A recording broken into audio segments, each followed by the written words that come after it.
Today I'm going to be showing you two different scrapbooks that I made with the fabric cover. These I made for genealogy scrapbooks, but you can use them for a variety of different things. And as a bonus, I'm also going to show you this little fun fabric book that I made.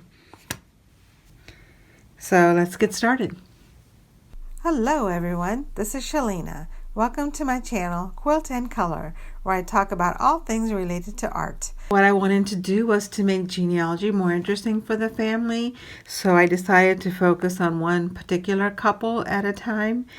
I think of genealogy as a treasure hunt, and so what I decided to do was to make it more like a treasure hunt for other people in the family.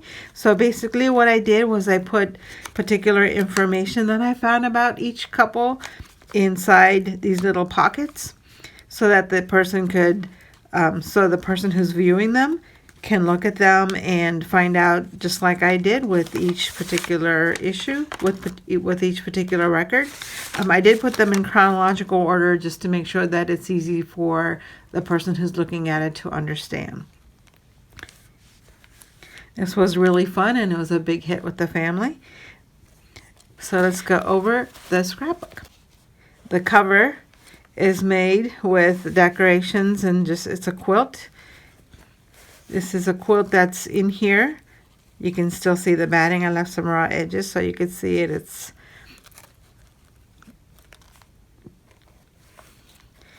Let me open it so you can see the outside. I added burlap ribbon on the outside, on the spine.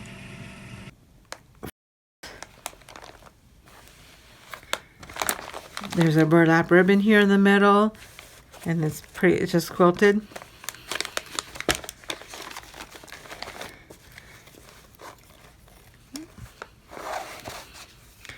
And here there's so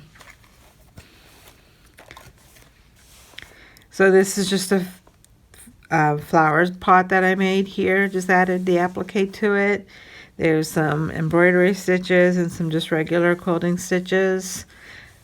And some applique P for the family, a little embellishment with a little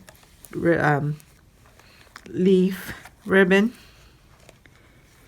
And I overestimate, I made this too small for the book, so I added this little panel here to make it big enough to hold all of the pages. Let me show you the inside covers. This is the butterfly, and this is all, again, just decorations. And on the other side, there's also an applique just to make that more decorative also.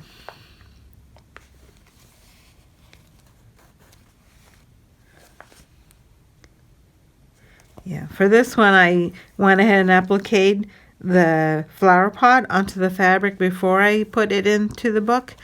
Before I started quilting it, because as you can see, you cannot see the quilting stitches on this other side. You can't see these stitches on the other side.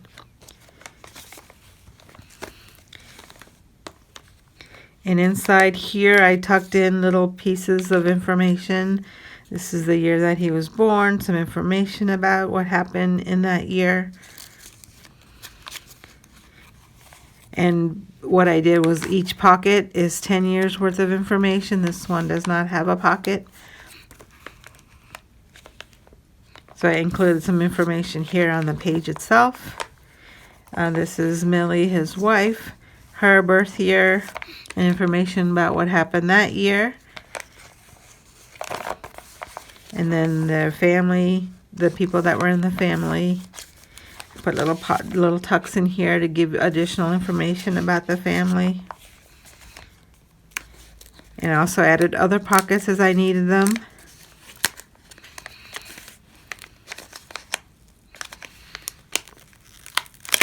Put too much glue on this one. Something about the names.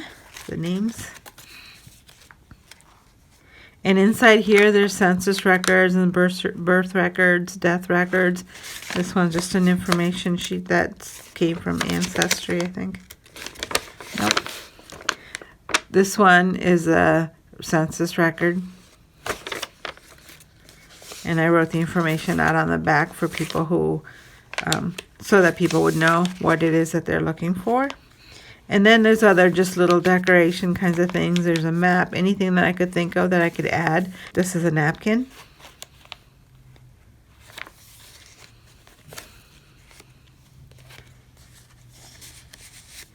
These are each of the children that were born.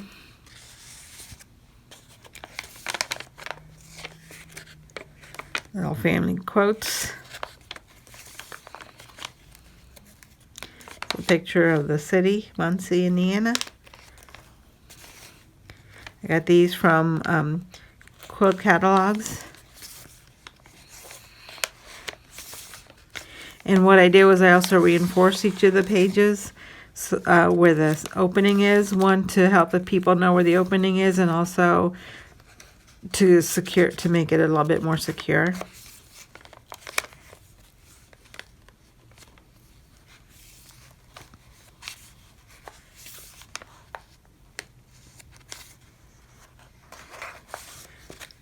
Some things I added special decorations to.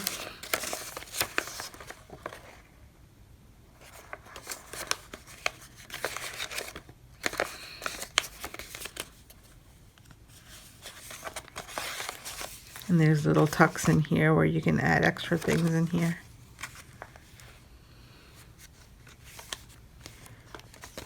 I thought this is a really good way to show people their family without overwhelming them with all of the information about all of the families. And then I added a fabric here so that these could be closed. I was worried that the things that are on the side might fall out, but they really are very secure in here. So it's not necessary. And there's a little butterfly here. It broke off. Okay. The next book is about a different family. I found this embroidery kit at a thrift store and I was happy to make it. I'm not sure of the culture of this. It's some European thing. It probably isn't German. It may be Dutch or something like that, but I think it still works for an old-fashioned picture. And then I just kept a very plain background on this one. I also didn't add any wraps around this one because I found from the other book that we didn't really need one. For this book, I have fabric that's wrapped around. It has batting on the inside. There's also a piece of cardboard on the inside that came from a food package that I had to make it more secure. So this is a little stiffer than the other one. It really feels soft and squishy. So there's batting underneath this, and then there's batting inside the green fabric also, and then inside that is also the cardboard. And I didn't put cardboard on this one. I added a pocket to this one here, and then I added little pockets in here to give additional information. Just like the other book, this one has pockets on the top and on the side. Every other page has a different place. This couple was a farming couple, so I added a lot of quotes about farming on this one.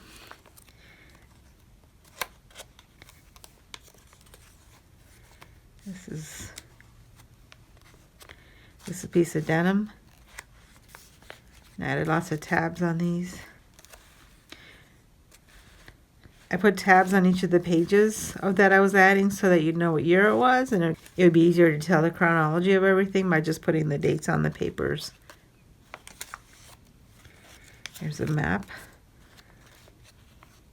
More quotes. Quotes about the family and farming.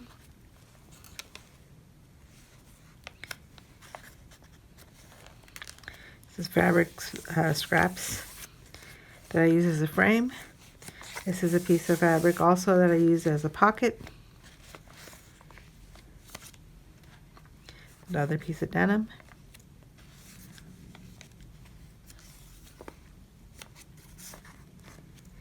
More quotations.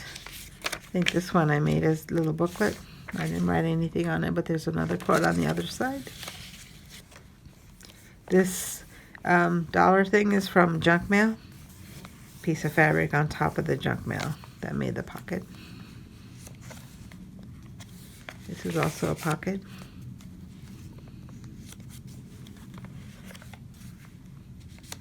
And the back is also plain. Before we move on to the next book, will you please press the like and subscribe buttons?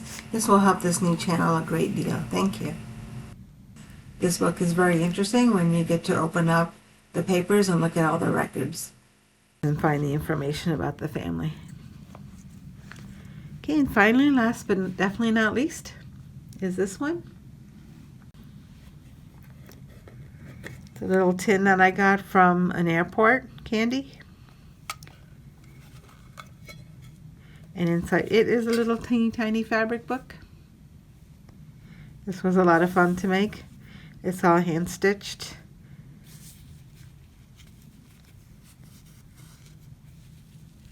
This one also has a little piece of cardboard inside, but it's a pretty soft cardboard. And I just stitched around it. And I added different motifs for each of the pages. There's some lace.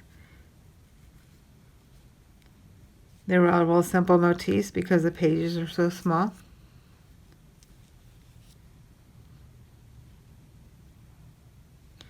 This is upholstery fabric here. And that's all the pages that would fit in the book. So I put, each of these pages are double-sided. I sewed the two pages together so that you couldn't see the raw edges on the inside.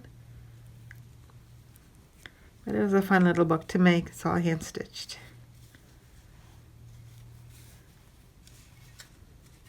And it fits all nice tucked in here in this little book. Besides genealogy, you could also make pockets like this for other things like old family letters. You could do it for school, so you can maybe have one pocket for each grade that your student worked in. So you have a good record of the child's school years.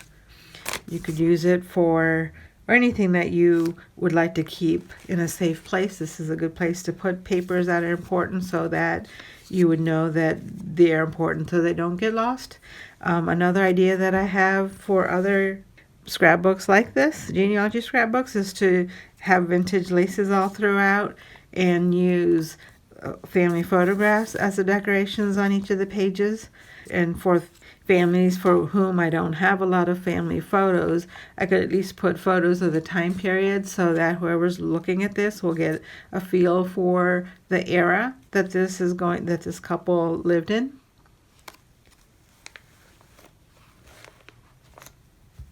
I'm not going to make a scrapbook with this video, but basically you take a 12 by 12 sheet of paper. These are scrapbook papers that come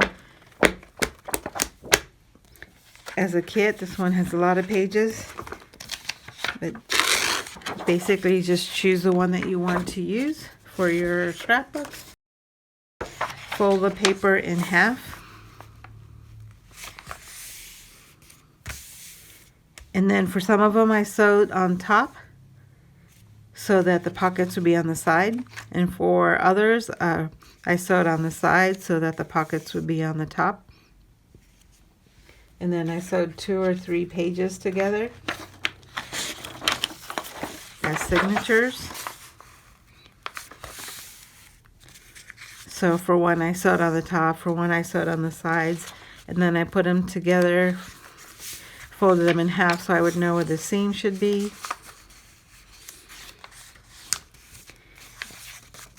And then I sewed them into the book, onto the background.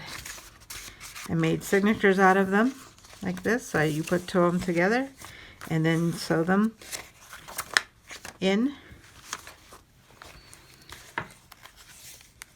like this. So you'll have some that have the same color on both sides.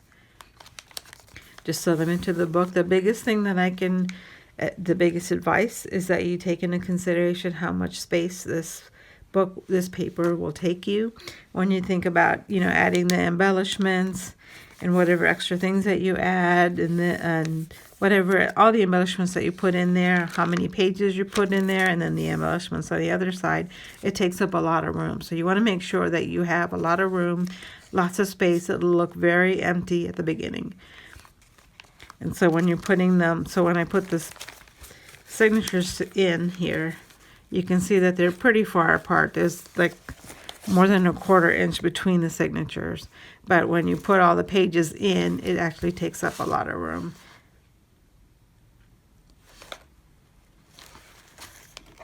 So for this signature, there's about 1/2 inch. There's 1, 2. There's only 2 pages, just like these, but there's 2 pages and then 2 scrapbook papers, and then another 1/2 inch between. And that seemed to work well for me. This one is, I put them a little bit closer together. I had more than 2 at a time.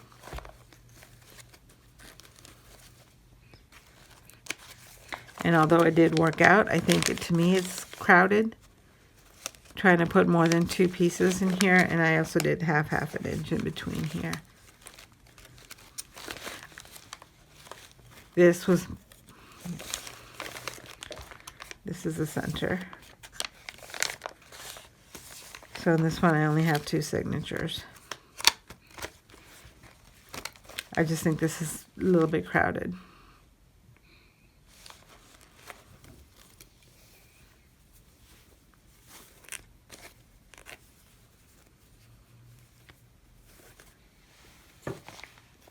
Thank you for watching this video. I've chosen a couple other videos that I think you'll really like. I'll see you in the next one.